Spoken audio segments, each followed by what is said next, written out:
والكلمة إلى أول مسجل في قائمة المتدخلين وهو السيد بليلة عفيف.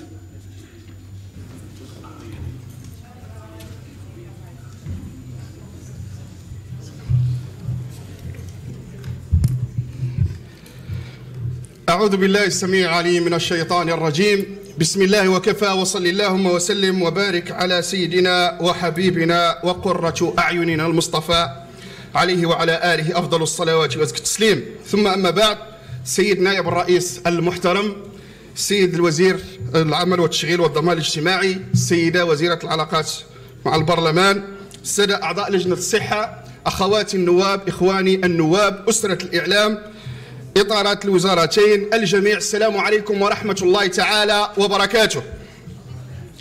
قد جاء في عرض أسباب هذا القانون إلى إتاحة الراحة الكافية لأفراد الأمة بصفة عامة، والعمال الأجراء والموظفين والعموميين بصفة خاصة، للقيام بواجبهم الديني الذي يقوي أواصر الأخوة وتدعيم روح التضامن.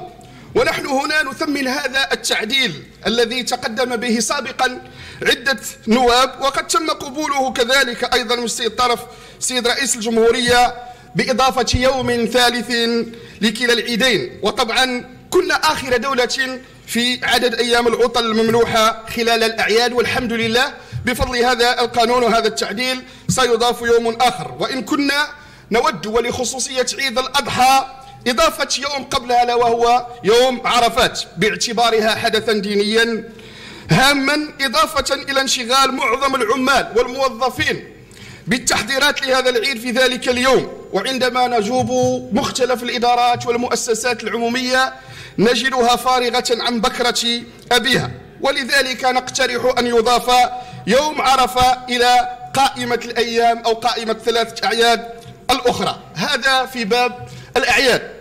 ومن باب آخر، ومن أجل الاهتمام أكثر بشريعة واسعة من العمال والموظفين في جنوبنا، والتي تشهد ارتفاعا محسوسا في درجة الحرارة، وكنظرة استشرافية للدولة، لماذا رغم رفع عدد كبير أو جل النواب في الولايات الجنوبية لمطلب تعديل التوقيت الجزئي ابتداء من أول جوان إلى غاية 30 سبتمبر من 6 صباحا إلى 2 مساء، نجد عدم استجابة لهذا المطلب المرفوع من قبل النواب، علما بأن النواب ينوبون الشعب وهذه مطالب شعبية، ولا نظرة استشرافية واقتصادية في هذا الباب. لماذا نصر على أن نسكت أو أن نغلق أذاننا عن هذه المطالب؟ لأننا في ذلك التوقيت الناس ما تجيش، والإدارات تقعد مبلعة، والكليماتيزورات يمشوا، الدولة تخسر والمواطن يخسر والشعب ما يجيش. ولما يخرج في السخانة حتى المواطن ولا الموظف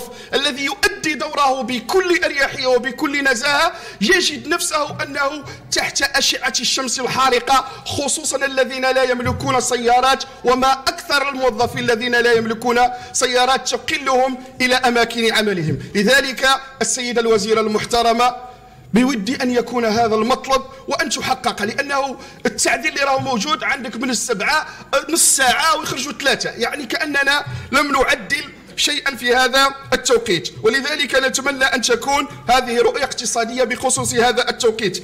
كذلك السيد الوزير، السيدة الوزيرة، بما أنكم تمثلون الحكومة هنا، أعتقد أننا بحاجة إلى معرفة أولوياتنا بخصوص أي مشروع أو إنجاز.